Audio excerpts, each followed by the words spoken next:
Friends, நான் உங்கள் GS family. நான் இப்போ உங்களுக்கு வெண்பூசணியில் கூட்டு செஞ்சு காட்ட போகிறேன். இது பார்த்திங்கன்னா நல்லா வாஷ் பண்ணிவிட்டு தோலை சீவிட்டு இந்த மாதிரி விதை பகுதியும் அதுக்கப்புறம் பார்த்திங்கன்னா தோல் பகுதியும் நல்லா இந்த மாதிரி சீவிக்கணும். சதையோடு சீவாமல் சீவிக்கிட்டு பார்த்திங்கன்னா இந்த மாதிரி பொடியாக நறுக்கிக்கோங்க. கூட்டுன்றதுனால இதுக்கு சின்ன வெங்காயம் போடுறவங்களும் போட்டுக்கலாம். நான் பெரிய வெங்காயம் ஒன்று எடுத்துருக்கிறேன். கருவேப்பிலை, பூண்டு, பாசிப்பருப்பு போடுறதுனால வாய்வுக்கு பூண்டு போடணும். தேங்காய், சோம்புங்க இதை அரைச்சி போடணும். நல்லா இருக்குங்க. கூட கொஞ்சம் சீரகம் போடுறவங்களும் போட்டுக்கோங்க. நான் சோம்பு தான் போடுவேன். அடுத்தது இதுக்கு தேவையான உப்புங்க. பாசிப்பருப்பும் 1 ஸ்பூன், கடலப்பருப்பும் 1 கைப்பிடி பாசிப்பருப்பும் நான் ஊற வச்சு வேக வச்சு வச்சுருக்குறேங்க. ஒரு அரை வேக்காடு வெந்ததுக்கப்புறம் நாம் குக்கர்லேயோ இல்லை பாத்திரத்துலேயோ போடும்போது இந்த அளவு கடலப்பருப்பு பாதி தான் வேகணுங்க. அப்போ தான் கூட்டு சேர்ந்து அந்த காயோடு வெந்து வரும்போது நல்லாயிருக்கும்.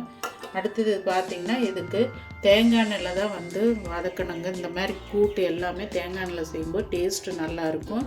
புளிக்குழம்பு, காரக்குழம்பு, வத்த குழம்புலாம் நல்லெண்ணெயில் செய்யணும். புளிக்கரைசல் இதெல்லாம். இப்போ இதுக்கு கடுகு, சீரகம், உளுந்தெல்லாம் தாளிக்கிறதுக்கு எடுத்துக்கலாங்க. வாங்க இது எப்படி செய்கிறதுன்றதை பார்ப்போம். இது ஈஸிங்க. அதே டைமு இதில் இது நீர்த்தன்மை இருக்கிறனால தண்ணி பார்த்து அளவாக விட்டுக்கோங்க. நீர்க்காய் இது தண்ணி விடும். அதுக்கடுத்து பார்த்திங்கன்னா அரிஞ்சதுக்கப்புறம் வாஷ் பண்ணாதீங்க. தோலும் விதையும் சீவுனதுக்கப்புறம் அந்த பெரிய பெரிய பீஸாக இருக்கும்போது தண்ணியில் போட்டு வாஷ் பண்ணிக்கோங்க. அதுக்கடுத்து பார்த்திங்கன்னா இதில் ரொம்ப சத்துக்கள் இருக்குங்க. பழக்கி விடுங்க குழந்தைங்களுக்கு. நீங்களும் எடுத்துக்கோங்க. ஒரு கைப்பிடி நமக்கு எல்லா காய்கறியும் ஒரு நாள் புழங்கும் போது நம்மளுக்கு அதுக்குண்டான சத்துக்கள் நம்மளுக்கு அறியாமலே நம்ம உடம்புல சேருங்க. வாங்க இது எப்படி பண்ணலான்றதை பார்க்கலாம். பாருங்கள், பூசணிக்காய் கூட்டு பண்ணிடலாம். நான் இது குக்கரில் தான் பண்ண போகிறேங்க. ஸ்கூல் டைம்ன்றனால நீங்கள் ரிலாக்ஸாக பண்ணுறதா இருந்தாக்கா கொஞ்சம் டைம் இருந்தால் ஓப்பன் பாட்டிலே பண்ணிக்கோங்க. இப்போ இது குக்கர் ஹீட் ஆகிடுச்சுங்க. கொஞ்சம் தேங்காய் எண்ணெய் விட்டுக்கலாம். ஒரு 2 ஸ்பூன் அளவுக்கு விட்டுக்கோங்க. இப்போ ஆயில் ஹீட் ஆகிடுச்சு. ஒரு 1/4 டீஸ்பூன் அளவுக்கு கடுகு விட்டுடலாம்.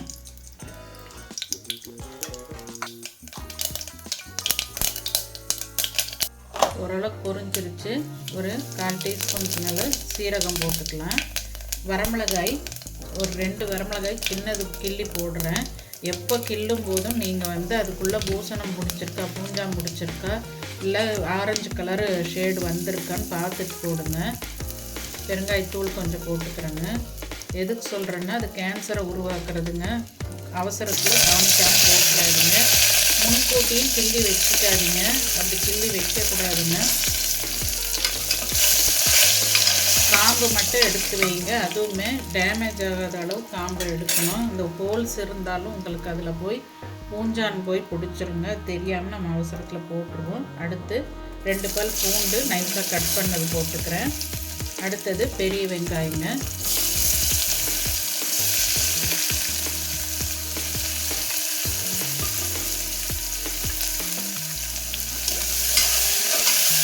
நிறைய பேர் கூட்டில் காரப்பொடியெல்லாம் போடுவாங்க. அதாவது குழம்பு மிளகாய்த்தூளோ இல்லை வெறும் மிளகாய்த்தூளோ போடுவாங்க. கூட்டுன்றது கொஞ்சம் மைல்டாக இருக்கணும்.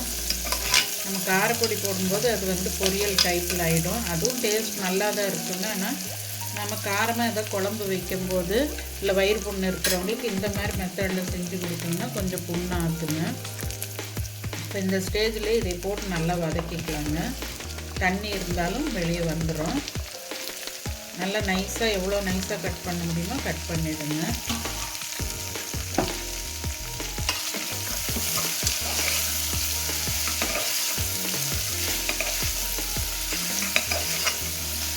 இது கொஞ்சம் நேரம் வதங்கட்டுங்க. கொஞ்சமாக உப்பு போட்டுக்கலாம். இந்த உப்பு போடும்போது இதில் இருக்க தண்ணி வெளியே வரும். இப்போ தான் அளவு தெரிஞ்சு நாம் இன்னும் கொஞ்சம் எவ்வளோ உப்பு சேர்க்கணுன்றது தெரியுங்க. எடுத்தவொடனே இந்த நீர் உள்ள காய்களுக்கு நிறைய உப்பு எடுத்தவொடனே போட்டுறாதீங்க. பார்க்குறதுக்கு காய் அதிகமாக இருக்கிற மாதிரி இருக்கும். டக்குன்னு அந்த நீர் வச்சிருச்சுன்னா சுருங்கிடும். அதுக்கு தகுந்த மாதிரி தான் உப்பு போடணும். ஸோ இதில் ஒரு சிட்டிக்கு அளவுக்கு மஞ்சள்தூள் போட்டுக்கலாம்.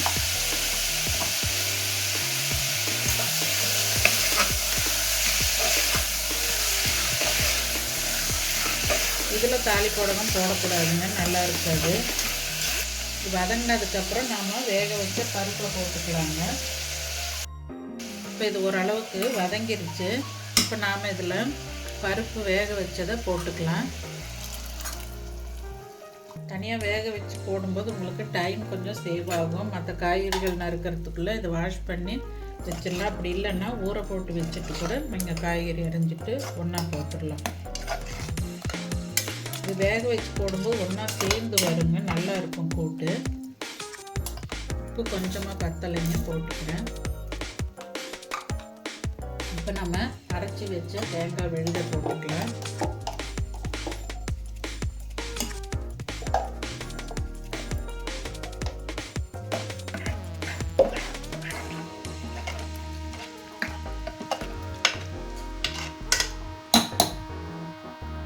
இப்போ இதை குக்கர் மூடி விட்டு ஒரே ஒரு விசில் விட்டால் போதுங்க. இல்லை விசில் வர ஸ்டேஜில் ஆஃப் பண்ணாலும் இது நல்லா வெந்துடும். ஆனால் அது சாஃப்டாக இருக்கிற காயின்றதுனால, இந்த வாழைத்தண்டாக இருந்தால் தான் உங்களுக்கு 2 விசில் அந்த மாதிரி வரணும். இது ரொம்ப சாஃப்டாக இருக்கிறனால சீக்கிரம் வெந்துடும். இப்போ ஒரு விசில் இல்லைன்னா விசில் வர ஸ்டேஜில் நாம் ஆஃப் பண்ணிடலாம். வேகட்டுங்க, உங்களுக்கு காட்டுறேன் எப்படி வந்திருக்குன்றத பாருங்கள். Whistle steam அடங்கிருச்சு.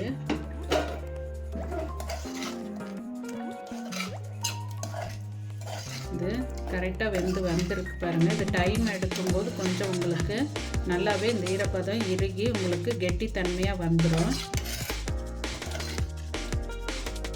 காயும் நல்லா வெந்து வந்திருக்குங்க பருப்போடு சேர்ந்து. பருப்பு இதோடு போட்டிருந்தீங்கன்னா பருப்பு கொஞ்சம் அரைவாசி வெந்த மாதிரி இருக்கும்.